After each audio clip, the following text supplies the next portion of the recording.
जो चैप्टर है IT gadgets and their application. IT gadgets क्या होते हैं इसको पहले समझ लीजिए। IT गैजेट्स वह इलेक्ट्रॉनिक डिवाइस है जिसके माध्यम से कोई कम्युनिकेशन किया जाता है। ऑनलाइन कम्युनिकेशन कर सकते हैं आप या ऑफलाइन कर सकते हैं, ठीक है। यानी एक ऐसा डिवाइस जिसमें नेटवर्क का सुविधा हो, डिस्प्ले का सुविधा हो, इनपुट आउटपुट प्रोसेस मेमोरी ये डिवाइसें लगी हो, ठीक है। इस प्रकार से मार्केट में देखेंगे बहुत सारे डिवाइस आ चुके हैं।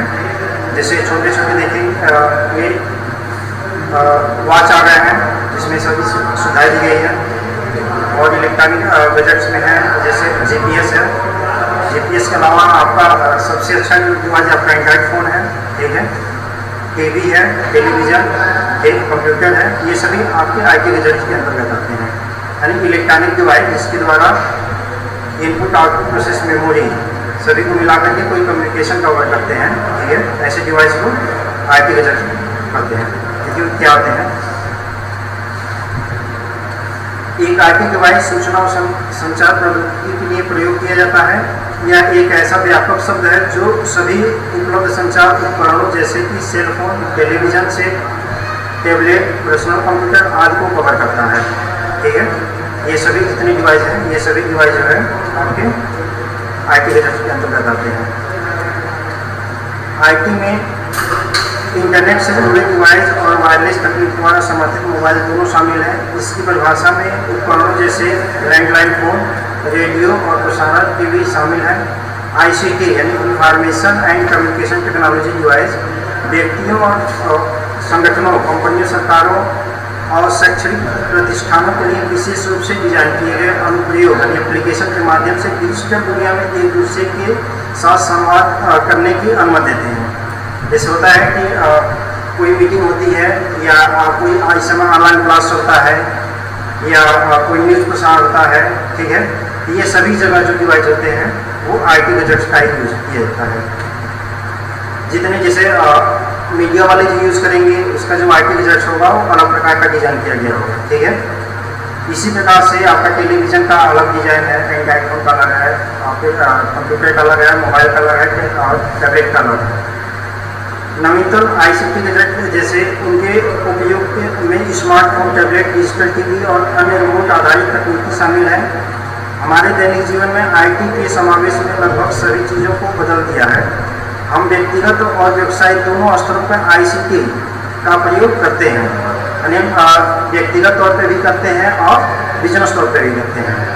कंप्यूटर प्रौद्योगिकी अनुप्रयोग और मानव द्वारा किए गए सैकड़ों कार्य करते हैं, ठीक है। और ये जो IT गैजेट्स हैं ये विभिन्न प्रकार के सैकड़ों हजारों काम को कर लेते हैं।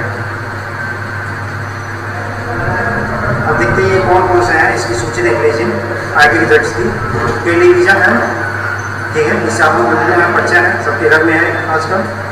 मोबाइल है सबके पास, laptop, tablet, desktop, PDA, GPS, telephone. इसके अलावा स्मार्ट वॉच है, अन्य प्रकार के और भी उपकरण हैं इलेक्ट्रॉनिक डिवाइस, ये भी सभी जो है IT गैजेट्स के अंतर्गत ही आते हैं। अब देखिए यूज ऑफ कंप्यूटर। कंप्यूटर का प्रयोग कहाँ कहाँ होता है इसको देख लीजिए। यानी आप सामान्यतः देखेंगे कंप्यूटर का प्रयोग सभी विभागों में पर्सनल वर्क से लेकर के चाहे गवर्नमेंट का काम हो चाहे आपका समाज का कोई काम हो, ठीक है, किसी विभाग का काम हो, लगभग हर जगह देखेंगे इसका प्रयोग किया जा रहा है, ठीक है। और कंप्यूटर के द्वारा युद्ध भी लड़ा जा रहा है, ठीक है ना। उसमें वही बहुत ही सहयोगी कंप्यूटर है। आज देखिए आधुनिक युग में कंप्यूटर हमारे जीवन का एक महत्वपूर्ण हिस्सा है। आज वे प्रारंभिक कंप्यूटर की तरह सिर्फ पुकारना ही नहीं करते बल्कि इन दिनों कंप्यूटर का उपयोग हर जगह जैसे घरों, शैक्षणिक संस्थान में जितने भी स्कूल, कॉलेज, इंस्टीट्यूट ये सभी जगह हैं, व्यवसाय, चिकित्सा और सरकारी कार्यालयों, कृषि, रिसर्च, बैंकिंग, रक्षा व सैन्य क्षेत्रों में किया जाता है, ठीक है। इसके अलावा भी कई जगह कंप्यूटर का यूज किया जा रहा है जो मार्केट में अगर आप लोग निकलते हैं जाते हैं तो इसका प्रयोग देखते होंगे। Use of computer in different field, मतलब इसके अलावा भी कहाँ पे यूज किया जाता है। कंप्यूटर का दैनिक जीवन में उपयोग, यानी कंप्यूटर का आपके दैनिक जीवन में भी उपयोग है, ठीक है। किसी भी ऑनलाइन काम को करने के लिए मेल भेजना है या ऑफिशियल काम करना है या चेकिंग करना है या कुछ भी मार्केटिंग करना है, हर जगह आपका कंप्यूटर का यूज किया जा रहा है। शिक्षा के क्षेत्र में, यानी शिक्षा के क्षेत्र में देखेंगे जब से ये कंप्यूटर आया, शिक्षा के क्षेत्र में भी बहुत विकास हुआ है। ऑनलाइन क्लासेस चलने लगी हैं, ठीक है, क्लासरूम बना करके जो है, और प्रोजेक्ट इसके बनने लगे हैं, ऑनलाइन परीक्षाएं, ये तो आम बात हो गया है, ठीक है। आजकल ये सभी जगह जो है शिक्षा के क्षेत्र में भी प्रयोग होता है। यानी शिक्षा के क्षेत्र में जैसे मान लीजिए कॉलेज के स्टूडेंट के कोई कार्ड को तैयार करना, हर एक चीज़ें मार्कशीट वगैरह की जितनी विवरण है कॉलेज के पूरी मैनेजमेंट का काम कंप्यूटर से कर लिया जाता है। चिकित्सा के क्षेत्र में देखिए कहाँ पे होगा, चिकित्सा के क्षेत्र में जैसे मान लीजिए कोई बीमार, इसमें कोई बीमार पड़ता है तो ज़्यादा पहले उसको CT स्कैन होता है, ठीक है, या अन्य उपकरण से उसकी जाँच होती है पूरी बॉडी की। तो जो भी उपकरण लगाए गए हैं वो IT रिजल्ट से ही है, वो कंप्यूटर ही है, ठीक है। तो चिकित्सा के क्षेत्र में भी इसका प्रयोग है। बैंकिंग में तो कुछ कहना नहीं है, यानी इसमें आज के समय में जो भी बैंकिंग प्रक्रिया चल रही है, जो भी बैंकिंग के काम हो रहे हैं, सभी काम आपके कंप्यूटर के द्वारा ही किए जा रहे हैं। जैसे बैंक खाता का लेन देन से लेकर के पासबुक जनरेट करना, ATM को जनरेट करना, ये सभी काम आपके कंप्यूटर से किए जा रहे हैं। कंप्यूटर का व्यापार क्षेत्र में उपयोग कहाँ है, बिजनेस को बड़ा करने के लिए आज हर बिजनेस में कंप्यूटर का उपयोग करा है। बिजनेस में कंप्यूटर एक आवश्यक टूल की तरह बन गया है। यहाँ कंप्यूटर का इस्तेमाल कंपनियों प्रोडक्ट डेवलपमेंट, मार्केटिंग और प्रोडक्ट का वितरण प्रक्रिया को आसान और प्रभावी बनाने के लिए करते हैं, ठीक है, ताकि क्लाइंट उसका यूज आसानी से कर लिए। जैसे मान के चलिए कोई ई-कॉमर्स कंपनी आ गई, अपना प्रोडक्ट लॉन्च कर लिए, उसको जो है मार्केट में शेयर करना चाहती है, वेबसाइट के माध्यम से वो जो है आप तक प्रचार प्रसार करेगी और उसके बाद जो है आपको वहाँ पे फिर परचेज करने के लिए ऑप्शन दे देगी, मार्केट अपना बढ़ाएगी, ठीक है। इस जगह पर कंप्यूटर का प्रयोग किया जा रहा है। कंप्यूटर का मनोरंजन क्षेत्र में ये देखेंगे जो बच्चे होते हैं आजकल तो कभी देख ही रहे हैं, अपने बच्चे कंप्यूटर पा करके मोबाइल पा करके गेम खेलना शुरू कर देते हैं, ठीक है। मनोरंजन के क्षेत्र में भी इसका अधिकतर उपयोग है। रक्षा और अन्य क्षेत्र में कंप्यूटर का उपयोग है। देखिए रक्षा के क्षेत्र में कंप्यूटर का बेहद महत्वपूर्ण भूमिका निभाते हैं। दुश्मन की मिसाइल को ट्रैक करने और टारगेट सेट करने जैसे ऑप्शन कंप्यूटर की मदद से अंजाम दिया जाता है। सैन्य वाहनों को नियंत्रित करने के लिए भी कंप्यूटर का उपयोग में लाए जाते हैं, जैसे फाइटर प्लेन्स और टैंक के द्वारा टारगेट को सेट करने के लिए, उसे नष्ट करने के लिए इसका उपयोग किया जाता है। सैनिकों को प्रशिक्षण देने के लिए कंप्यूटर सिमुलेशन का इस्तेमाल किया जाता है, जिसमें बिना सैनिकों को नुकसान पहुंचे हुए सैन्य प्रशिक्षण प्राप्त करते हैं। इसके अलावा GPS ट्रैकिंग की मदद से शत्रु सेना की लोकेशन ट्रैक किया जाता है। यानी इसमें जो भी मिसाइल वगैरह इस समय डाले जाते हैं, ठीक है, वो क्या करता है, एक तरफ से लेजर मारेगा, उसको क्या करेगा, ट्रैक करेगा, ठीक है ना। तो कोई दूसरा हमारे क्षेत्र में तो नहीं आ रहा है और एक जगह से मिसाइल कर देगा, ठीक है। तो इस जगह भी ये सभी कंप्यूटराइज काम चालू हो गए हैं, ठीक है। कंप्यूटर का विज्ञान और अनुसंधान क्षेत्र में उपयोग। विज्ञान और अनुसंधान क्षेत्र में कंप्यूटर की शुरुआत से ही उपयोग लिए जा रहे हैं। वैज्ञानिक डाटा को एकत्र और प्रोसेस करने के लिए कंप्यूटर का उपयोग करते हैं। विज्ञान के क्षेत्र में रिसर्च डेवलपमेंट के लिए बड़े पैमाने पर कंप्यूटर का प्रयोग किया जाता है। इसमें जो भी रिसर्च जो भी डेवलपमेंट किया जा रहा है, ठीक है, सभी जगह वहाँ पर कंप्यूटर का यूज़ किया जा रहा है। कंप्यूटरों का इस्तेमाल करके साइंटिस्ट अपने सहयोगी वैज्ञानिक के साथ रिसर्च संबंधी सूचना का आदान प्रदान भी करते हैं। यानी जो भी खोज करते हैं वो सूचना को कंप्यूटर के माध्यम से एक दूसरे को पहुँचा देते हैं, ठीक है। भूकंप संबंधी जानकारी एकत्र करने के लिए, मौसम का हाल जानने के लिए वैज्ञानिकों द्वारा कंप्यूटर का प्रयोग किया जाता है। इन सभी क्षेत्रों में कंप्यूटर का यूज किया जाता है। अब देख लेते हैं basic hardware and software. Computer का हार्डवेयर सॉफ्टवेयर देख लीजिए क्या आते हैं। कंप्यूटर के भौतिक भागों को हार्डवेयर कहा जाता है, या फिर कंप्यूटर के वे पार्ट जिन्हें टच कर सकते हैं वे सभी हार्डवेयर पार्ट कहलाते हैं। कंप्यूटर में कई अलग अलग प्रकार के हार्डवेयर कंपोनेंट होते हैं। उन सभी कंपोनेंट को मदरबोर्ड के साथ जोड़ा जाता है, ठीक है ना। यानी अब आप यहाँ समझेंगे कि कंप्यूटर में एक PCB है। PCB का नाम होता है प्रिंटेड सर्किट बोर्ड, ठीक है, जिसका नाम है मदरबोर्ड। क्या नाम है? जो PCB है तो वो PCB कौन सी PCB है आपकी? कौन सी PCB है? मदरबोर्ड है। क्या है? मदरबोर्ड। तो जितने भी इसमें कंप्यूटर में हार्डवेयर लगाए जाते हैं वे सभी हार्डवेयर आपके मदरबोर्ड के साथ कनेक्ट किए जाते हैं। किसे कनेक्ट किए जाएंगे? मदरबोर्ड के साथ, ठीक है ना। चाहे कोई भी हार्डवेयर हो, आपका कीबोर्ड, माउस या GPS, प्रोसेसर, रैम, स्टोरेज की और भी डिवाइस है, नेटवर्किंग की डिवाइस है, जो भी डिवाइस कनेक्ट किया जाएगा वो किस बोर्ड में कनेक्ट किया जाएगा? मदरबोर्ड में। ये क्वेश्चन पूछता है, ठीक है ना। कि CPU में किस भाग में सभी डिवाइस को कनेक्ट किया जाता है, तो उस भाग का नाम है मदरबोर्ड। ठीक है। और हार्डवेयर होते क्या हैं? कंप्यूटर के वे सभी पार्ट, यानी फिजिकल पार्ट, कंप्यूटर के वे सभी फिजिकल पार्ट, वे सभी डिवाइस जिसको हम टच कर सकते हैं। ठीक है। वे सभी पार्ट जो है हार्डवेयर कहलाते हैं। समझ आ गया? जैसे कि यहाँ पे दिया गया है माइक्रो प्रोसेसर। ठीक है। कंप्यूटर में जो माइक्रो प्रोसेसर लगा हुआ है, हार्ड डिस्क जो स्टोरेज है, मेमोरी है, फ्लॉपी डिस्क मेमोरी जो, optical disk, monitor, keyboard, printer, इसके अलावा भी जितनी भी चीज़ होती हैं, रैम होते हैं इसमें। ठीक है ना। फैन होते हैं, कनेक्टर होते हैं, PSP डिवाइस होते हैं, USB जितने प्रकार के डिवाइस होते हैं, ये सभी डिवाइस जो है हार्डवेयर कहलाते हैं। और ये सभी डिवाइस जो है आपके मदरबोर्ड से जुड़े होते हैं। ठीक है। जो आपके CPU में मदरबोर्ड होता है, वो समझिए कंप्यूटर का एक मेन PCB होता है, जहाँ से सभी कम्युनिकेशन को एक साथ जोड़ा जाता है, सभी डिवाइस को कम्युनिकेट किया जाता है। कंप्यूटर के हार्डवेयर को 4 भागों में बांटा गया है, जो नीचे IPOS के चार्ट में बताया गया है। IPOS मतलब होता है इनपुट, प्रोसेस, आउटपुट और स्टोरेज। ठीक है। इसको हम समझ लेते हैं। IPOS देखिए ये चार्ट क्या होता है। जो कंप्यूटर आपके बनाए गए हैं, ये कंप्यूटर आपके इन चारों डिवाइस को मिलाकर के बनाए गए हैं। इनपुट यानी कंप्यूटर के जो कुछ भाग होते हैं वो इनपुट डिवाइस के अंतर्गत आएंगे, कुछ भाग आपके प्रोसेस के अंतर्गत आएंगे, कुछ भाग आपके आउटपुट डिवाइस के अंतर्गत आएंगे, और जो मेमोरी होते हैं, जितने प्रकार की मेमोरी होते हैं, वो स्टोरेज के अंतर्गत आएंगे। ठीक है। चाहे प्राइमरी मेमोरी हो या चाहे सेकेंडरी मेमोरी हो। ठीक है।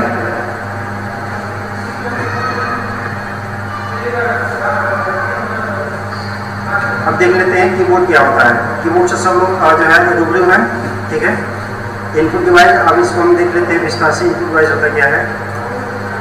इनपुट डिवाइस वे डिवाइस होते हैं जिसका प्रयोग कंप्यूटर में डाटा तथा निर्देशों को इनपुट के रूप में देने के लिए किया जाता है। यानी जो इनपुट डिवाइस होंगे उसका काम कहाँ पे किया जाएगा? जो ये इनपुट डिवाइस है, इसका प्रयोग जो है कंप्यूटर में डाटा और निर्देशों को इनपुट करने के लिए किया जाएगा।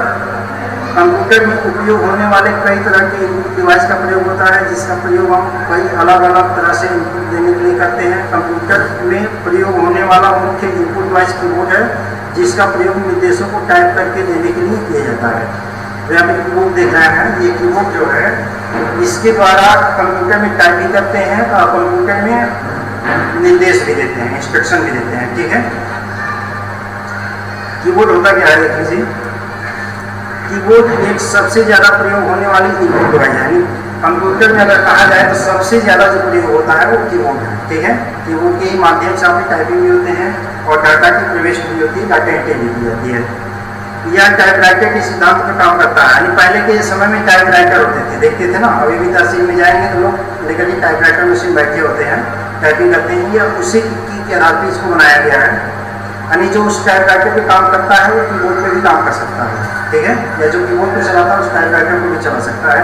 कि आपका सेम सीक्वेंस होते हैं, टेक्स्ट, नंबर, सिंबल आदि को कंप्यूटर के अंदर इनपुट किया जाता है। यानी इसमें टेक्स्ट क्या होते हैं, ये डाटा आप आगे पढ़ेंगे। जो A to Z में होते हैं वो सभी जो अक्षर होते हैं वो टेक्स्ट होते हैं। नंबर आपका 0 से लेकर 9 तक होते हैं। इसके अलावा जो चिन्ह होते हैं वो सिंबल के अंतर्गत आते हैं। ठीक है ना। इसके अलावा भी कई जो है डाटा होते हैं, ये सभी चीज़ जो है कीबोर्ड के द्वारा इनपुट किए जाते हैं। एक स्टैंडर्ड कीबोर्ड में 101 से 105 की होती है। ठीक है ना। यानी की मतलब बटन। ठीक है। यानी जो एक स्टैंडर्ड कीबोर्ड होगा उसमें 101 बटन से लेकर के 105 बटन होती है। ठीक है। मल्टीमीडिया कीबोर्ड भी इससे अधिक होती है। और जो मल्टीमीडिया कीबोर्ड होते हैं उसमें क्या चीज़ बढ़ जाएंगी? मल्टीमीडिया प्लेयर को ओपन करना, साउंड को कम और अधिक करना। ठीक है। पुश करना, उसको फिर नेक्स्ट करना, ये सब बटन इसका बटन है। मल्टीमीडिया के कुछ बटन इसका दिए गए होते हैं। ठीक है। लेकिन जो जनरल कीबोर्ड होते हैं उस जनरल कीबोर्ड में सभी कीबोर्ड में 101 से लेकर के 105 बटन होते हैं। ठीक है। अभी आप देखिए टेक्नोलॉजी के आधार पर कीबोर्ड कई प्रकार के होते हैं। देखिए पहला आपका जो कीबोर्ड है वो है वाइड कीबोर्ड, यानी जो तार लगा हुआ है। ठीक है ना। जैसे PS2 पर्सनल सिस्टम 2 का एक कीबोर्ड होता है और एक होता है USB। ठीक है। यानी यूनिवर्सल सीरियल बोर्ड। ये जो जितने भी इनपुट डिवाइस देख रहे हैं ये सभी डिवाइस कहाँ पे कनेक्ट होंगे आपके मदरबोर्ड में। किस में कनेक्ट होंगे? मदरबोर्ड में। चाहे इनपुट डिवाइस हो, आउटपुट डिवाइस हो, प्रोसेस हो या स्टोरेज डिवाइस, ये सभी डिवाइस किस में कनेक्ट होंगे? मदरबोर्ड में कनेक्ट होंगे। तो वायर यहाँ देखिए वायर मतलब आपको पसंद आ रहा है जिसमें ये तार लगा हुआ है, जैसे ये डिवाइस इसमें तार लगा हुआ है ना, तो इसको हम वायर कीबोर्ड कहेंगे। और ये वायर कीबोर्ड दो प्रकार के होते हैं, एक होता है यहाँ पे USB होता है, एक होता है PS2 होता है। तो दोनों कीबोर्ड आपके मदरबोर्ड में कनेक्ट किए जाते हैं। एक होता है वायरलेस कीबोर्ड, यानी यहाँ पे आपका कीबोर्ड तो सेम होगा लेकिन यहाँ पे ये भाग नहीं होगा, तार नहीं होगा, उसमें एक आपका ब्लूटूथ डिवाइस आती है, उसको हम मदरबोर्ड में कनेक्ट कर लेते हैं, उसी के माध्यम से वो चलता है, ठीक है, जिसको हम वायरलेस कीबोर्ड कहते हैं। तो इसके बाद होता है बी जाएगा कीबोर्ड, होलोग्राम कीबोर्ड, की माउस कीबोर्ड, ये अलग अलग प्रकार के हैं। यहाँ पर आपको फिगर भी दिया गया है, ठीक है ना। यहाँ पे देख रहे हैं जो वायर्ड और वायरलेस भी सेम कीबोर्ड होगा लेकिन इसमें वायर नहीं लगा हुआ है, ठीक है ना, इसको हम जनरल कीबोर्ड भी कहते हैं। ये की माउस इस प्रकार से होते हैं। बी राइटर यहाँ पे देख रहे हैं, इसको चलाने का भी तरीका कुछ अलग ही प्रकार का होता है। होलोग्राम कीबोर्ड, ठीक है, इसको भी चलाने का प्रयोग अलग होता है। लेकिन हमारे इंडिया में जो अधिकतर प्रयोग किए जाते हैं, ठीक है ना, वो कौन सा प्रयोग किए जाते हैं? जनरल कीबोर्ड, ठीक है।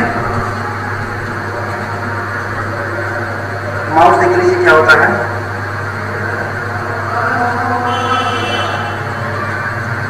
यह GUI इंटरफेस में सबसे ज़्यादा प्रयोग होने वाला पॉइंटर इनपुट डिवाइस है। GUI आगे आप पढ़ेंगे जब सिस्टम सॉफ्टवेयर पढ़ेंगे तो, ठीक है ना। ग्राफिकल यूजर इंटरफेस होता है, जैसे जो ये विंडो चल रहा है, ये विंडो को चलने के लिए जो मदद कर रहा है ये आपका माउस का जो कर्सर ये जा रहा है ना, देख रहे हैं, जैसे यहाँ पेंसिल बना हुआ है, फिर यहाँ पे एरो बना हुआ है, ठीक है।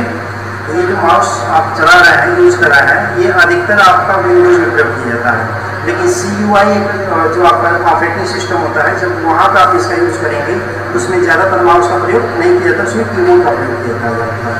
क्योंकि जो CUI होते हैं अधिकतर कमांड बेस पे चलते हैं, तो कमांड आपका कीबोर्ड से देना होता है, तो माउस का ज़्यादा यूज नहीं है। और विंडो में जो आपके कमांड होते हैं वो ऑप्शन और मेनू के रूप में दिए होते हैं, तो उसको क्लिक करके यूज किया जाता है। इसमें अधिकतर जो है GUI में माउस का प्रयोग किया जाता है। इसमें यह पॉइंटर डिवाइस है। माउस क्या है?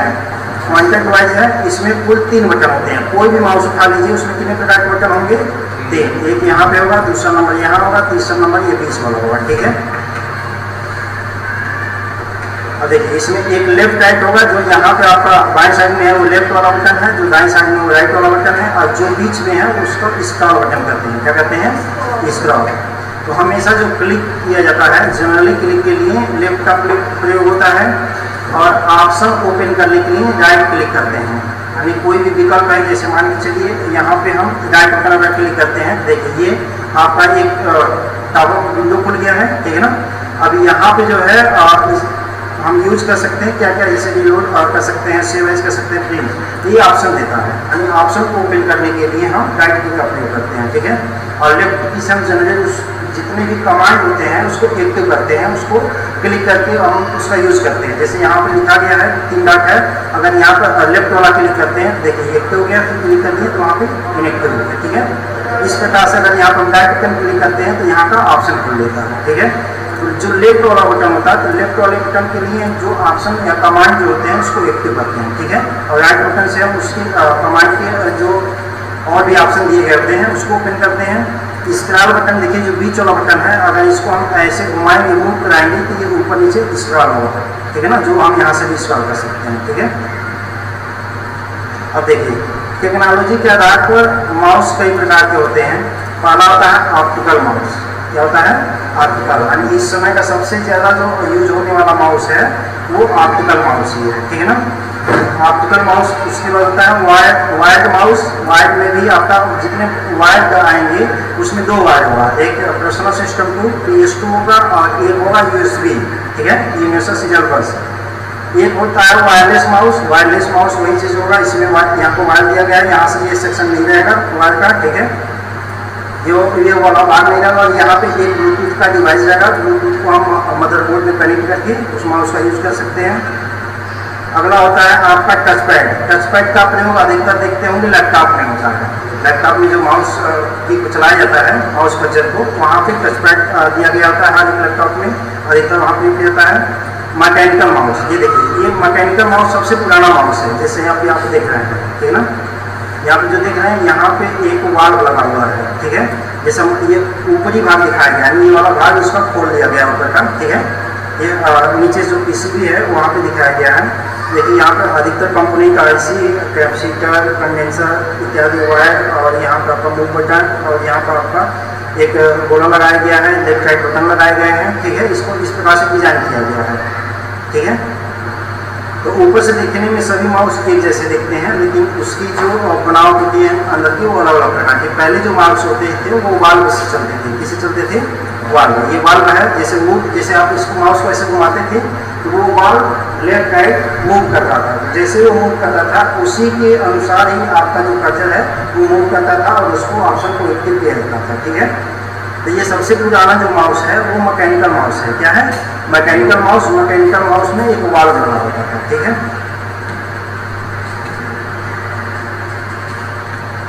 अब इस समय जो माउस यूज हो रहा है ऑप्टिकल माउस, ठीक है ना। इसमें ऑप्टिकल के द्वारा इसको यूज किया जाता है लेफ्ट राइट बटन को। उसके बाद होता है यहाँ पे ऑप्टिकल वायरलेस। ऑप्टिकल वायरलेस भी दिख रहे हैं, मतलब सेम इसी माउस की तरह है, लेकिन इसमें आपका जो ये वायर वाला सेक्शन है ये नहीं है, ये वायर नहीं है। इसमें यहाँ पे देख रहे हैं कि ब्लूटूथ दिया गया है ना। इसको आप मदरबोर्ड में कनेक्ट करेंगे तो ये माउस काम करना स्टार्ट कर देगा। तो उसके बाद यहाँ पे देखेंगे टच पैड। टच पैड अधिकतर आपके लैपटॉप में यूज़ किया जाता है। यहाँ पे लेफ्ट बटन दिया होता है, यहाँ पे राइट बटन दिया जाता है, यहाँ स्क्रॉल भी दिया होता है। ये टच पैड होता है, जहाँ तक आपका टच पॉइंट लगा होता है उसको आप अपना एक फिंगर से, फिंगर की मदद से जो कर्सर है उसको मूव करा सकते हैं।